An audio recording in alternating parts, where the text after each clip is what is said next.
यह संसारी प्राणियों की जो अहिंसा है, यह अहिंसा ब्रह्म स्वरूप है। और ऐसी अहिंसा जिसमें अणु मात्र भी हिंसा नहीं होती है।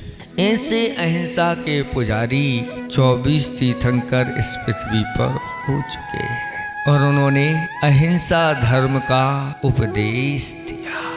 और उस अहिंसा का पालन करने के लिए रोटी, कपड़ा और मकान, इनकी शुद्धि आवश्यक है। अगर इनकी शुद्धि नहीं होगी तो आपका मन भी शुद्ध होने वाला नहीं। जन्म से सभी जीव शाकाहारी होते हैं। मनुष्य तो सभी के सभी शाकाहारी होते हैं और त्रियंचों में कुछ मांसाहारी कुछ शाकाहारी होते हैं। लेकिन मांसाहारी भी मांस को छोड़ करके शाकाहारी बन जाए, इससे बड़ी अहिंसा की और क्या पहचान हो सकती है। इसलिए शाकाहार का प्रचार प्रसार अवश्य होना चाहिए। शाकाहार की ताकत दिखाना चाहिए। इसलिए शास्त्रों में कहा कि पशु पालन करो, गो पालन करो। हिंसक जानवरों का पालन नहीं, लेकिन धीरे धीरे उससे मुख मोड़ लिया और अब पशुओं की दशा ये हो रही है, आप पालन नहीं कर रहे हैं, दूसरे पालन करते हैं, उनके अंदर दया करुणा नहीं होती, लोभ में आते हैं, उन पशुओं को बेच देते हैं और उन पशुओं कत्ल खाने में जाकर के उनकी क्या दयनीय दशा होती है, उनको देख लो तो रोंगटे खड़े हो जाएंगे। ऐसी उन गायों को उल्टा लटका करके दोनों चारों पैरों को बांध देते हैं, उल्टा लटक जाता है और गरम गरम पानी, उन पर तेज उबलता हुआ पानी उनके ऊपर डाला जाता है और फिर जिंदा में ही उनकी खाल को निकाल लिया जाता है। और फिर उनसे अनेक प्रकार की वस्तुएं तैयार होकर के आपके सामने आ जाती हैं, बेल्ट के रूप में, पर्स के रूप में और बहुत सारी बैग आदि हैं। अनेक प्रकार की चीजें तैयार होकर के उन सब का उपयोग किया जाता है। लेकिन कहाँ एक जिंदा पशु को मार करके इस प्रकार की वह चीज उपलब्ध कराई गई है। इसलिए अहिंसा का दिन आज है, अहिंसा दिवस कहलाता है। इन सब चीजों को अगर अपन को सुरक्षित रखना है तो स्वयं की ही ये सारी चीजें होना चाहिए।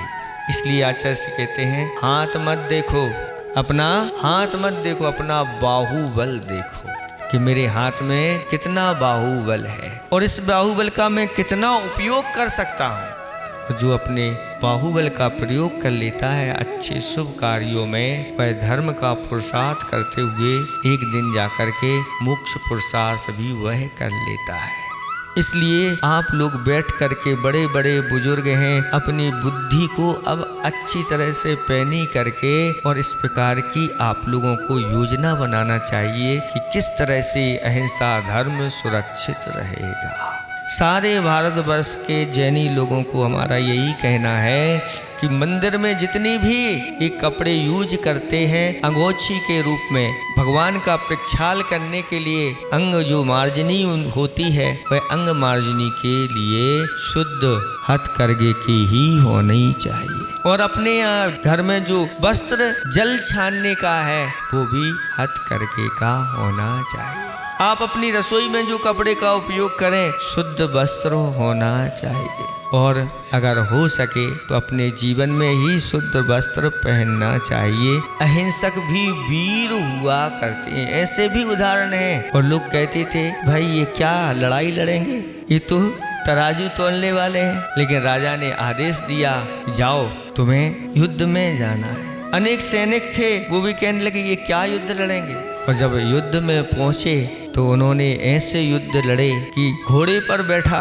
घोड़े पर बैठ करके घोड़े की लगाम को अपने दांतों से दबाया और दोनों हाथों में तलवार लेकर के, और जो थे शत्रु उनके छक्के छुड़ा दिए, भागना पड़ा। ये कहलाते हैं अहिंसक वीर। आप वीर भी हैं अहिंसक भी हैं, धर्मात्मा भी हैं, सारे आपके अंदर वो सब चीजें हैं। इसलिए अपने स्वाभिमान को जगा के रखो। ऐसे 2-4 वीर अपने कुल में होना चाहिए जो अपनी रक्षा कर सकें और दूसरों की भी रक्षा कर सकें, अपने धर्म की भी रक्षा कर सकें। रक्षा करने का भाव जहाँ रहता है वहाँ अगर आप संग्राम में भी हो तो भी धर्म का पालन कर रहे हो।